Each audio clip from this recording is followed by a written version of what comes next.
Belarus Poland पर हमला करने की तैयारी कर रहा है और वे यह रूस की मदद करने के लिए कर रहे हैं। हम सब जानते हैं कि रूस इस युद्ध को बढ़ाना चाहता है। पुतिन का तर्क इसके लिए सीधा है। अगर नाटो सदस्य सोचते हैं कि उन्हें जल्द ही रूस से लड़ना पड़ेगा, तो वे यूक्रेन को सहायता भेजना बंद कर देंगे और वे यूक्रेन को एयर डिफेंस भेजना भी बंद कर देंगे। इसका मतलब है कि पुतिन के लिए यूक्रेन की ओर जमीन पर कब्जा करना आसान हो जाएगा। यही वजह है कि पुतिन एस्टोनिया में जेट भेज रहे हैं और पोलैंड और रोमानिया में ड्रोन भेज रहे हैं। और अब बेलारूस के तानाशाह और पुतिन के छोटे दोस्त ने सार्वजनिक रूप से कह दिया है कि वह पोलैंड के साथ युद्ध के लिए तैयार है। इसे खुद सुनिए। क्या आप सुन रहे हैं कि नाटो अब इस स्तर तक पहुंच गया है कि वे रूसी विमानों को गिराने की संभावना पर चर्चा कर रहे हैं? इस बारे में आप क्या सोचते हैं? मैं नहीं सोचता, मैं जानता हूं। आप सार्वजनिक जगह बात कर सकते हैं और धोखाधड़ी शुरू कर सकते हैं, डिकॉय लॉन्च करें, लेकिन असली समय पर आप देखेंगे कि वे उन्हें कैसे गिरा देंगे। वे हमारे क्षेत्र के उड़ने वाले वाहनों को गिरा देंगे, विमान, हेलीकॉप्टर आदि। उदाहरण के लिए बिलोवेशकाया पुश्चा, मैं वहां अक्सर जाता हूं। यह हमारे पोलैंड के साथ सीमा पर ही है और वे किसी राष्ट्रपति या किसी सैन्य हेलीकॉप्टर को गिरा देंगे। इसका जवाब तुरंत दिया जाएगा। यह यूक्रेन में युद्ध नहीं है। वे इस बात को लेकर चिंतित हैं कि हम पर नेटो हमला कर सकता है। वे हमें डराने और धमकाने की कोशिश कर रहे हैं।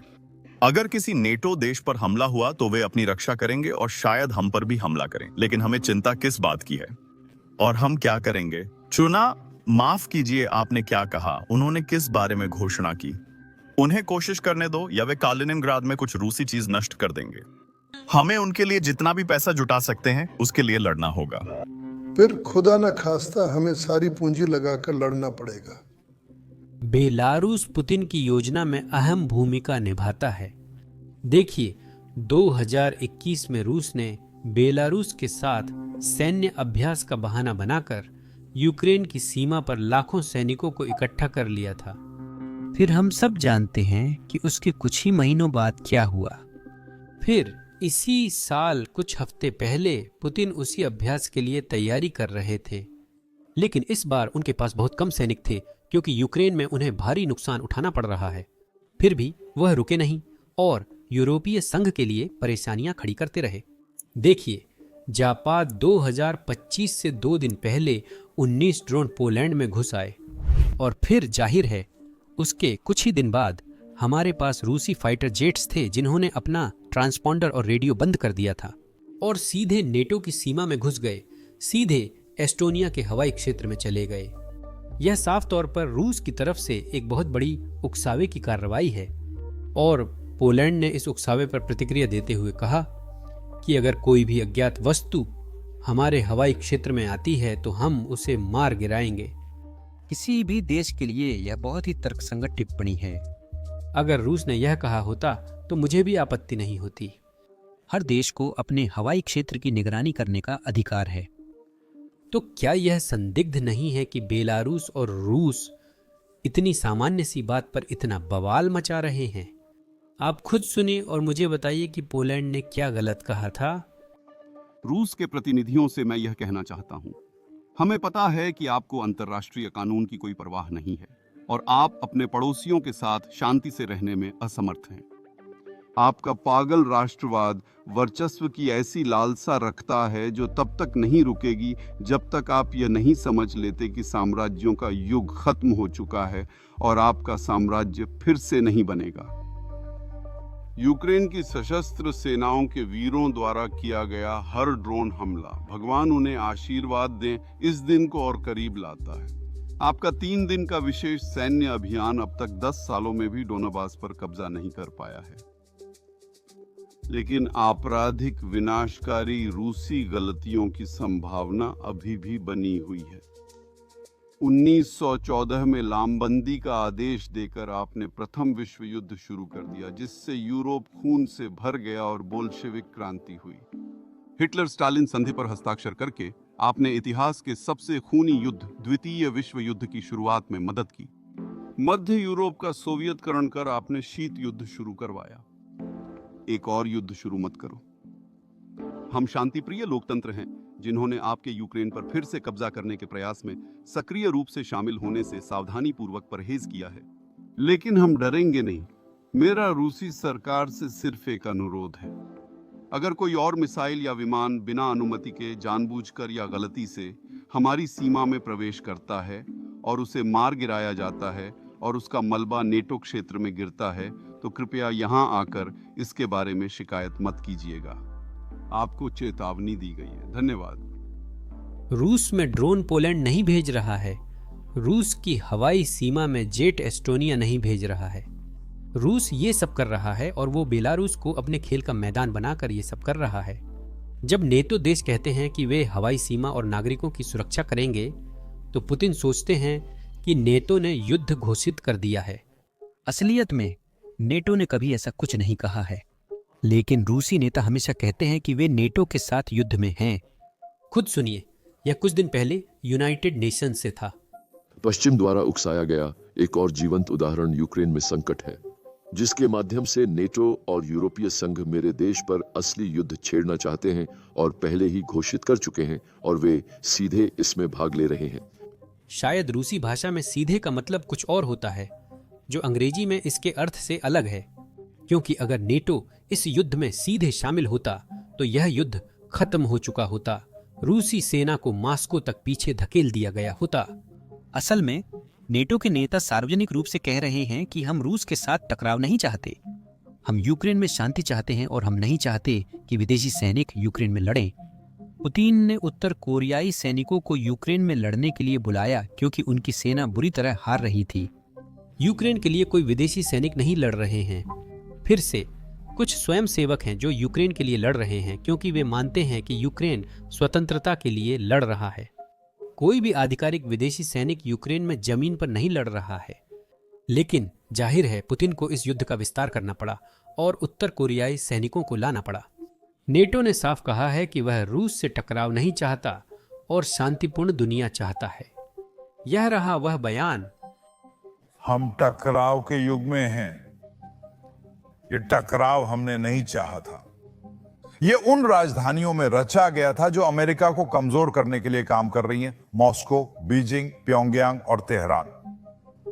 रूस ने यूरोप में फिर से युद्ध ला दिया है और उसने चीन, उत्तर कोरिया और ईरान के साथ मिलकर अपनी क्षमताओं और प्रभाव बढ़ाने की कोशिश की है। लेकिन इतिहास दिखाता है कि उत्तरी अमेरिका और यूरोप मिलकर काम करें तो यह एक विजयी संयोजन होता है। हमारे विरोधी यह जानते हैं। नेटो के अनुच्छेद 5 के प्रति हमारी स्थायी प्रतिबद्धता कि एक पर हमला सभी पर हमला है, एक शक्तिशाली संदेश भेजती है। इस युद्ध के जारी रहने का कारण यह है कि पुतिन अभी भी सोवियत साम्राज्य को फिर से बनाना चाहते हैं। वह पूरे यूक्रेन को चाहता है क्योंकि वह यूक्रेनी लोगों को इंसान नहीं मानता। वह उन्हें ऐसे लोग मानता है जिन्हें रूसी जार की सेवा करनी चाहिए, और वह खुद को वही जार मानता है। मुझे एक मजाक याद है जो स्टालिन के सोवियत संघ में बहुत लोकप्रिय था। एक यूक्रेनी बच्चा मास्को गया। जब वह वापस आया, उसकी माँ ने उससे पूछा, वहां कैसा था? बच्चा जवाब देता है, बहुत शानदार था। शहर में सब इंसानों की भलाई के लिए किया गया था। और जब मैं वहां था तो मैंने उस आदमी को भी देख लिया। लेकिन पुतिन के लिए दुर्भाग्यवश यह 1920 का दशक नहीं है और वह वो नहीं कर पाएंगे जो लेनिन ने किया था। इस बार यूक्रेन के पास सहयोगी हैं और इस बार रूस के पास यूक्रेन पर कब्जा करने की ताकत नहीं है। नाटो महासचिव मार्क रुटे ने पुतिन की मंशा पर बेहतरीन बयान दिया। चलिए सुनते हैं।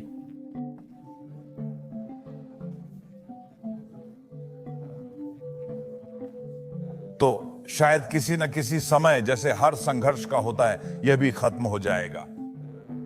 हर संघर्ष का अंत बातचीत से नहीं होता। मेरा मतलब है, दूसरे विश्व युद्ध में सौभाग्य से हम बस जीत गए थे। शीत युद्ध हमने रोनाल्ड रीगन और मैकी थैचर की वजह से जीता। लेकिन मुझे लगता है कि यूक्रेन के मामले में सबसे अधिक संभावना है कि यह बातचीत के जरिए ही खत्म होगा। लेकिन फिर जेलेंस्की को यह जानना जरूरी है कि उनका देश आगे चलकर शांति समझौते या दीर्घकालिक युद्ध विराम के बाद सुरक्षित है। जैसे यह काफी बुरा नहीं था, पुतिन के लिए और भी बुरी खबर आने वाली थी। अमेरिका यूक्रेन को टोमहॉक क्रूज मिसाइलें देने की तैयारी में है। ये मिसाइलें मास्को को यूक्रेन की पहुंच में ला देंगी। इसका कारण बहुत सीधा है। यहाँ संयुक्त राज्य अमेरिका में हर कोई समझ रहा है कि रूस शांति नहीं चाहता।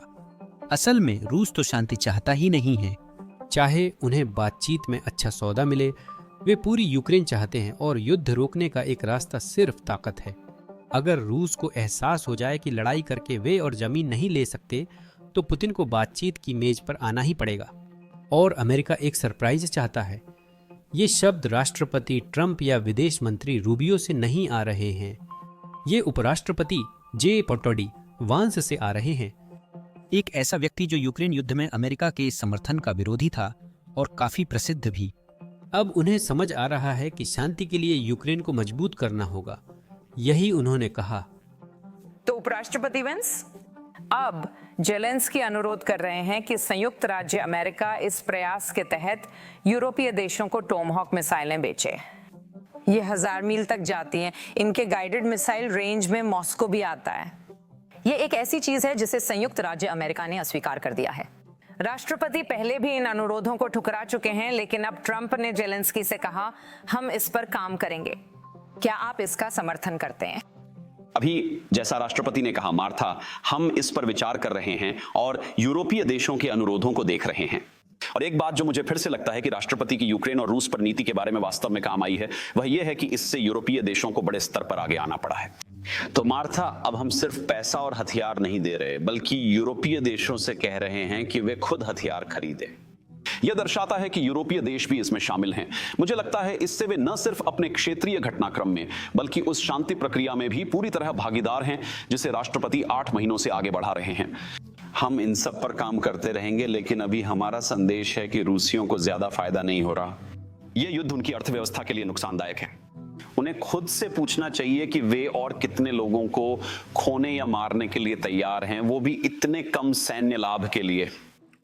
लेकिन क्या आप इस बात से ठीक होंगी कि उनके पास टोमहॉक मिसाइलें हों और उससे जो खतरा पैदा होगा और जो संभावित तनाव बढ़ेगा? क्योंकि एक समय था जब आप यूक्रेन के समर्थन के मामले में स्थिति से पीछे हटने के पक्ष में थी। देखिए मार्था, मैंने हमेशा कहा है कि मैं यूरोपीय देशों की बड़ी भूमिका चाहता था। मैं चाहता था कि हम संयुक्त राज्य अमेरिका एक ऐसे संघर्ष में पैसा और हथियार भेजना बंद करें जो हमसे बहुत दूर है। जब मुझे लगा कि यूरोपीय देश अपनी जिम्मेदारी ठीक से नहीं निभा रहे थे, राष्ट्रपति की नेतृत्व क्षमता की वजह से अब यूरोपीय देश संयुक्त राज्य अमेरिका से हथियार खरीद रहे हैं, बजाय इसके कि हम उन्हें मुफ्त में दें। आपने टोमहॉक मिसाइलों पर सवाल किया था, इसका अंतिम फैसला राष्ट्रपति लेंगे। राष्ट्रपति वही करेंगे जो संयुक्त राज्य अमेरिका के सर्वोत्तम हित में होगा। यही उनके विदेश नीति के फैसलों और रक्षा नीति के फैसलों के पीछे मुख्य मार्गदर्शक सिद्धांत है। और यही वही तरीका होगा जिसे हम टोमहॉक मिसाइलों से जुड़े इस सवाल का जवाब देने में अपनाएंगे। मैं राष्ट्रपति को बोलने दूंगा, लेकिन हम इस मुद्दे पर अभी बातचीत कर रहे हैं। अब ऐसी टिप्पणियों के साथ पुतिन जानते हैं कि अंत निकट है, तो वह क्या कर रहे हैं? वह वही कर रहे हैं जो हर रूसी जार ने उनसे पहले किया है। वे निर्दोष नागरिकों पर हमला कर रहे हैं। इस बार दुर्भाग्यवश वह स्टालिन की तरह रूसी नागरिकों पर हमला नहीं कर रहे, बल्कि यूक्रेनी नागरिकों पर हमला कर रहे हैं। कीव में कल पुतिन ने कीव के बीच एक घर नष्ट किया जिसमें एक यूक्रेनी पादरी रहते थे, यह बताते हुए दुख हो रहा है। सौभाग्य से हमले के समय वह अपने घर में नहीं थे, क्योंकि जैसा कि आप नुकसान से देख सकते हैं, यह वाकई बहुत बड़ा था। दुर्भाग्य से उनका परिवार और छोटे बच्चे घर में ही थे। यह वही संदेश है जो उन्होंने हमले के बाद दुनिया को भेजा। सुप्रभात सभी को। आज मिसाइल का टुकड़ा लगा, मैंने रॉकेट दागा। यह मेरा घर है, यहाँ मैं और मेरे बच्चे हैं। बच्चे अंदर थे। भगवान का शुक्र है हम सब जिंदा हैं। सच में मैं बहुत खुश हूँ। मैं जिंदा हूँ, इसके लिए मैं दिल से आभारी हूँ। यह बहुत बड़ा आशीर्वाद है कि मैं अब भी जिंदा हूँ। यह प्रभु का बहुत बड़ा आशीर्वाद है। मेरे बच्चे भी जिंदा हैं।